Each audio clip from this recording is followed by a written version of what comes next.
마가복음 5장 9절부터 13절까지의 말씀을 가지고 정체가 드러난 악의 실체라는 제목으로 하나님의 말씀을 함께 상고합니다. 이에 물으시되 내 이름이 무엇이냐? 이르되 내 이름은 군대니 우리가 많음이니이다 하고 자기를 그 지방에서 내보내지 마시기를 간구하더니 마침 거기 돼지의 큰 떼가 산 곁에서 먹고 있는지라. 이에 간구하여 이르되 우리를 돼지에게로 보내어 들어가게 하소서 하니 허락하신대 더러운 귀신들이 나와서 돼지에게로 들어가매 거의 2,000마리 되는 떼가 바다를 향하여 비탈로 내리달아 바다에서 몰사하거늘. 예수께서 귀신 들린 사람에게 내 이름이 무엇이냐라고 물으실 때 그 안에 숨어있던 악의 실체가 드러났습니다. 내 이름은 군대니 우리가 많음이라. 이 한마디는 죄와 사탄의 세력이 얼마나 조직적이며 집요하게 인간의 영혼을 포로잡고 있는지를 보여주고 있습니다. 그러나 동시에 오늘 본문은 그 거대한 악조차도 하나님의 주권하에 철저히 통제되고 있다는 복음의 확증을 증거하고 있습니다. 예수께서 내 이름이 무엇이냐 물으시니 이르되 내 이름은 군대니 우리가 많음이라 하고 예수님의 질문은 단순한 신상의 확인이 아니었습니다. 그분의 질문은 악에 대한 정체를 드러내는 심판의 선언이셨습니다.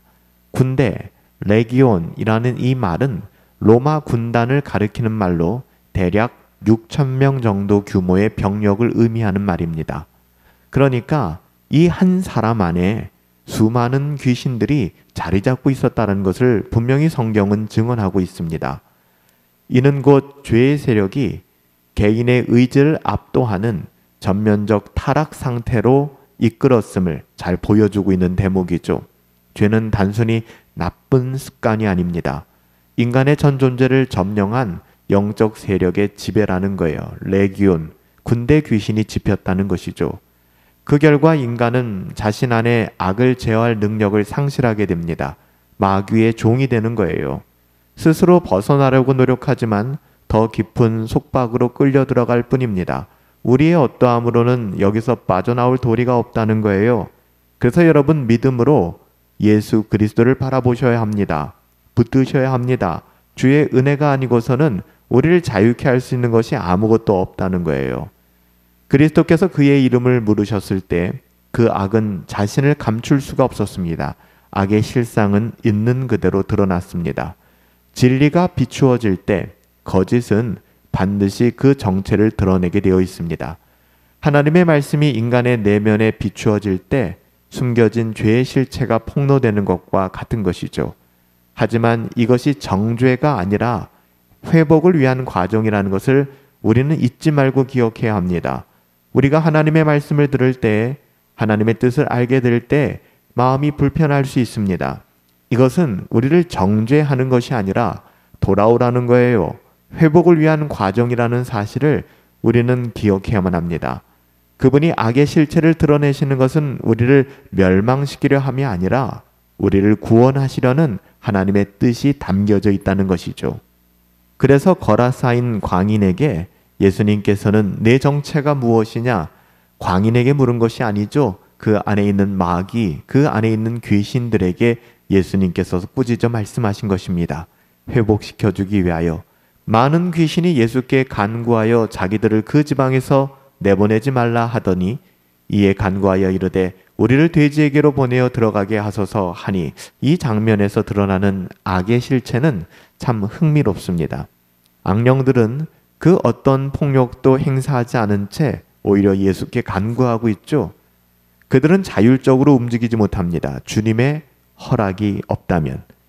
마귀 또한, 귀신 또한 그들의 어떠함으로 움직일 수 없고 하나님의 주권 아래에 있다는 사실을 보여주는 대목이죠. 주님의 허락 없이는 이 세상 그 무엇, 그 누구도 아무 일도 할 수 없다는 것입니다. 이것이 바로 하나님의 절대적 주권이죠. 사탄은 강하지만 전능하지 않습니다. 전능하신 분은 하나님밖에는 없어요. 그의 세력은 제한받으며 모든 악의 활동은 하나님의 허락 안에서만 하나님이 허락하시는 그 허락 안에서만 이루어지는 것입니다. 사탄의 활동 또한 마찬가지고요. 귀신들의 역사 또한 하나님의 허락 안에서만 움직일 뿐입니다. 욥의 시험에서도 사탄은 하나님께 허락을 구해야만 했습니다. 이처럼 주님의 권세 앞에서 악령조차도 명령을 기다리는 피조물에 불과할 뿐이에요. 우리 하나님이, 우리 주님이 그런 존재라는 사실을 우리는 잊어서는 안 되고요. 우리는 그분의 자녀되었다라는 사실, 자녀됨의 권세를 가졌다는 사실 또한 잊어버려서는 안 됩니다. 그 악한 영들이 돼지떼들에게 들어가기를 구했습니다. 그리스도의 임재가 그들의 영역을 무너뜨렸기 때문입니다. 그들이 있을 곳이 없었기 때문입니다. 그들은 더 이상 이 땅에 거할 수가 없게 되었습니다.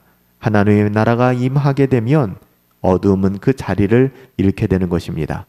그들은 그 지방에서 나가지 않게 하소서 하며 붙잡으려고 하였지만 이미 그 땅은 그리스도의 통치가 시작되었습니다. 허락하신 즉 더러운 귀신들이 나와 돼지에게로 들어가매 거의 2,000마리나 되는 떼가 바다에 몰사하여 물에 떠내려간다. 여기서 중요한 건 주님이 허락하시자마자 주님의 허락이 있어야 했다는 것입니다. 주님이 허락하시자마자 악령들은 돼지에게로 들어가 바다로 몰살되었습니다. 이 장면은 악의 최후적인 운명을 상징적으로 보여주고 있습니다. 그들은 결국 스스로 멸망의 길로 들어가게 되어 있습니다. 예수님의 한마디 말씀 앞에 그들이 만든 질서와 세력은 한순간에 무너졌습니다.